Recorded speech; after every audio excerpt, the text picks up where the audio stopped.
Hello बच्चों, let's see this question. And here this question say, both Belgium and Sri Lanka are democracies, but they follow different system of power sharing. Support the statement by giving 3 point of differences. Question आपसे बोल रहा है कि श्रीलंका और Belgium दोनों में ही क्या थी, डेमोक्रेसी थी और दोनों में ही पावर शेयरिंग का सिस्टम भी था, बट वो बहुत डिफरेंट था. Different sharing system of power sharing they follow.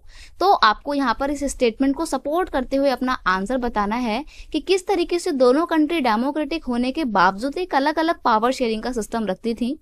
Answer है इसका, in Belgium the government does not follow preferential policies in the matter of job education, while in Sri Lanka the government follow preferential policy in matter of government job and education. सबसे पहली बात, power sharing equal तो थी लेकिन कुछ चीजें अलग थी. सबसे पहली बात अलग वो ये था कि बेल्जियम की गवर्नमेंट ने क्या कर रखा था, बेल्जियम की गवर्नमेंट प्रेफरेंस दिया करती थी. किसको, बेल्जियम की गवर्नमेंट प्रेफरेंस नहीं देती थी, सबको इक्वल समझती थी जॉब और एजुकेशन देने के मामले में. लेकिन श्रीलंका की गवर्नमेंट प्रेफरेंस दिया करती थी कि हाँ, अगर आप सिन्हाला कम्युनिटी के हैं तो आपको जल्दी जॉब मिलेगी, अच्छी एजुकेशन मिलेगी. गवर्नमेंट रिजर्वेशन प्रोवाइड किया जाता था, लेकिन तमिल्स को नहीं देते थे. तो यहाँ पर एक पॉइंट डिफरेंस ये हो गया कि दोनों में प्रिफरेंशियल पॉलिसी अलग अलग थी. जहाँ पे श्रीलंका में प्रेफरेंस दिया जाता था सिन्हाला कम्युनिटी को, सिमिलरली बेल्जियम में किसी को कोई प्रेफरेंस नहीं मिलता था, सब इक्वल समझे जाते थे.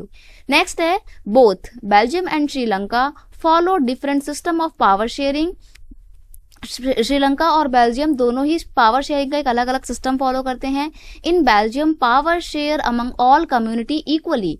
बेल्जियम में तो जो पावर है वो सभी कम्युनिटी के बीच में, चाहे वो डच लैंग्वेज स्पीकिंग हो या फिर फ्रेंच लैंग्वेज स्पीकिंग हो, सबके बीच में पावर को इक्वली डिस्ट्रीब्यूट किया गया था. But in Sri Lanka follow a system of majoritarianism by the promoting Sinhala. लेकिन सिन्हाला में इक्वल सिस्टम नहीं था.